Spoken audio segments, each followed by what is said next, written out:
జనగామ పట్టణంలోని నెహ్రూ పార్క్ సమీపంలో ఉన్న ఓ వైన్ సిట్టింగ్ గదిలో విస్తుపోయే దృశ్యం వెలుగు చేసింది.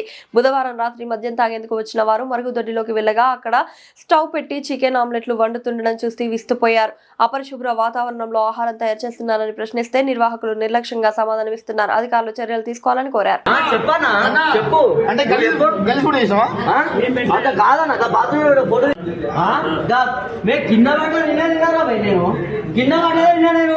మా ఇంట్లో కింద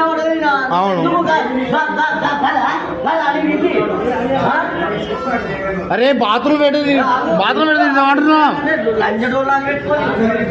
బాత్రూమ్ ఫుడ్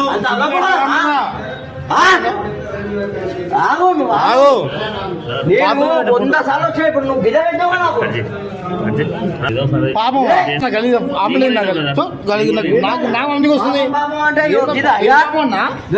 ఫుడ్. ఈ ఫుడ్ గలీజ్ బాత్రూమ్ పెట్టి ఆమ్లెట్లు గలీజ్ చేసుకుంటే పాపం